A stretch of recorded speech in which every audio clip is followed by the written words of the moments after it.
درې شیانو د خلاف نه به ځان ساتئ. یو به د عالم خلاف نه کوي، ګوره، یو به د جومات خلاف نه کوي، یو به د مدرسې خلاف نه کوي. دا په تاریخ کې د ځان څه ولیکئ، اولاد ته وصیت وکئ. دا درې قسمه خلک الله تباه کړی.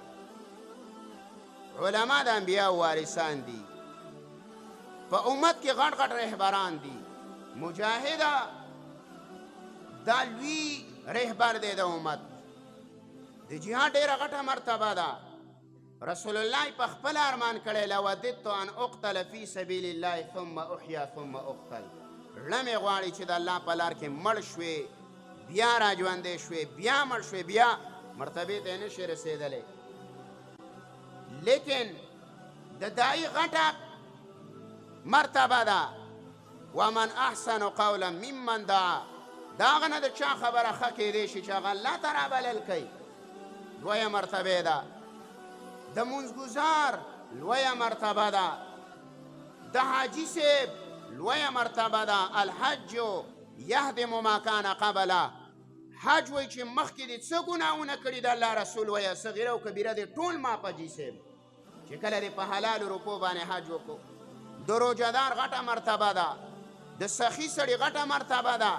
د تهجد ګزار غټه ده. د ذاکرینو غټه ده. خو ګوره پیغمبر څه وایي؟ د الله نبی ویا العلماء ورثة الانبیاء.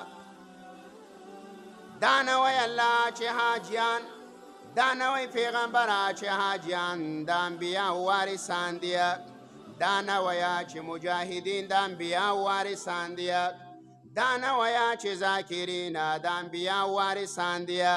دا نه وایه چې سخیان د انبیاء وارثان دي. دا نه وایه چې روژهدار د انبیاء وارثان دي. نه د الله نبی وایه العلماء ورثة الانبیاء. علما د انبیاء وارثان دي. امت کې دې ول مرتبه ورکړي.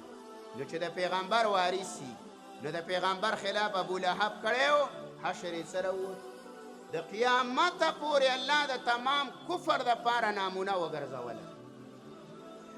په قرآن کریم کې چاته خیرې الله نه دي کړي، داسې خیرې لکه کمې چې ابولهب ته شوي. فرعون غټ کافر و، نمرود هم غټ کافر دی، لعنت پې شوی دی. موسی علیه السلام ورته خیره وکړه، خو ګوره ابولهب ته الله خیره کړې ده. دا ولې؟ دا د پیغمبر خلاف و. دویم به خلاف د څه نه کې؟ د مسجد د جومات خلاف به نه کې. د جومات خلاف چا کړی و؟ ابرهه. ځان سره لښکر را روان کو او ویل زه بیت الله ورانو. دا د توحید اولنی مرکز دی. اول په مخ د ځمکه کوره چې آباد شوی دی د عبادت، دا بیت الله دی. دا ورانې الله وایي ای د قرآن اوریدونکو، ای قرآن ته ناست خلکو، ای مؤمنانو، الله ګوره تاسو نه ګورئ الله چې ما څه کار کړی و د ابرهه د اتي والا سره. څه کار مې ورسره کړی؟ دا کار الله وایي بیا هم کومه. ګوره د مساجدو خلاف به نه کړي. دی نمونې دي قرآن. دا قرآن خو څه د قیسو کتاب نه دی. زمونږ خلک چې د یوسف علیه السلام قصه شروع شي، زمونږ خلک کلیوال رامنډې وایي قصه شروع ده، خوږه قصه ده.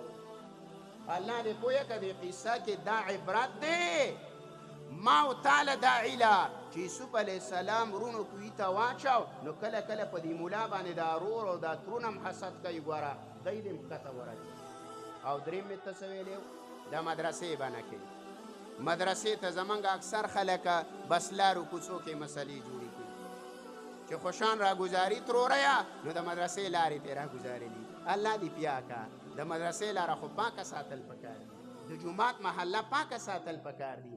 مدرسې ته چې ټول کلي ته دې روډ نه یا، خو مدرسې ته به روډ وي.